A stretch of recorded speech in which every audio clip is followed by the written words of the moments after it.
Hey, aloha everybody, welcome back. Today we're at one of my favorite spots. And I know I always say everything is my favorite spot, but these are some really wonderful places. This is a little beach break called SlaughterHouse, and I'll show you some more little pictures and videos in the outtakes at the end of the video. But lots of little boogie boarding and diving around and surfing. Just down the road here, they've got a Honolulu Bay, which is a world famous surf break. So lovely spot.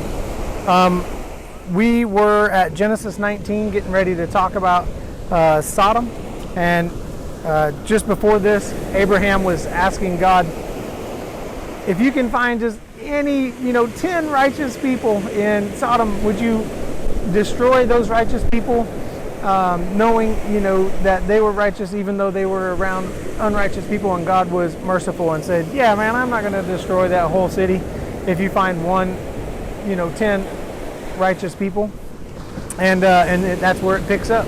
So here we go. Sodom's depravity. It says, now the two angels came to Sodom in the evening, and Lot was sitting in the gate of Sodom.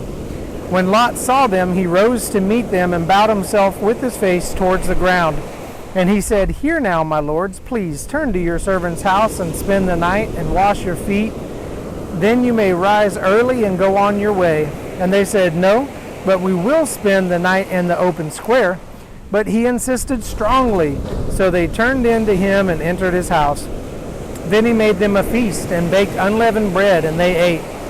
Now before they lay down, the men of the city, the men of Sodom, both young and old, all people from every quarter, surrounded the house, and they called to Lot and said to him, where are the men who came to you tonight?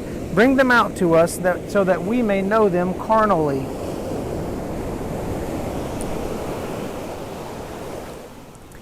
So Lot went out to them through the door, shut the door behind him, and said, please, my brothers, do not do so wickedly.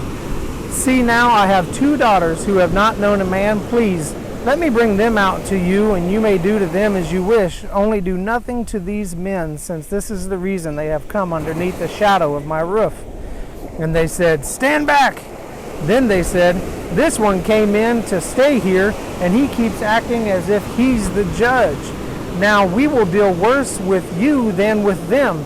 So they pressed hard against the man Lot and came near to break down the door. But the men reached out their hands, pulled Lot into the house with them, and then shut the door. And they struck the men who were at the doorway of the house with blindness, both small and great, so that they became weary trying to find the door. Then the men said to Lot, have you anyone else here? Son-in-law, your sons, daughters, whomever you have in this city, take them out of this place, for we will destroy this place, because of the outcry against them has grown great before the face of the Lord, and the Lord has sent us to destroy it. So Lot went out and spoke to his sons-in-law who had married his daughters, and said, get up, get out of this place, for the Lord will destroy this city. But to his sons-in-law he seemed to be joking. When the morning dawned, the angels urged Lot to hurry, saying, arise, take your wife and your 2 daughters who are here, lest you be consumed in the punishment of the city.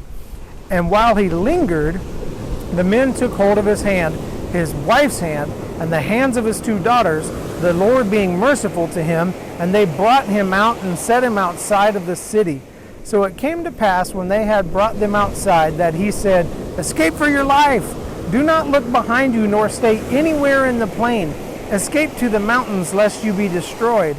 Then Lot said to them, please, no, my lords, indeed now your servant has found favor in your sight, and you have increased your mercy, which you have shown me by saving my life. But I cannot escape to the mountains, lest some evil overtake me and I die. See now, this city is near enough to flee to, and it's a little one. Please let me escape there. Is it not a little one? And my soul shall live. And he said to him, see, I have favored you concerning this thing also, and that I will not overthrow this city for which you have spoken. Hurry, escape there, for I cannot do anything until you arrive there. Therefore the name of the city was called Zoar. The sun had risen upon the earth when Lot entered Zoar. Then the Lord rained brimstone and fire on Sodom and Gomorrah from the Lord out of the heavens. So he overthrew those cities, all the plain, all the inhabitants of the cities, and what grew on the ground. But his wife looked back behind him, and she became a pillar of salt. And Abraham went early in the morning to the place where he had stood before the Lord. Then he looked toward Sodom and Gomorrah and toward all the land of the plain, and he saw, and behold, the smoke of the land which went up like the smoke of a furnace.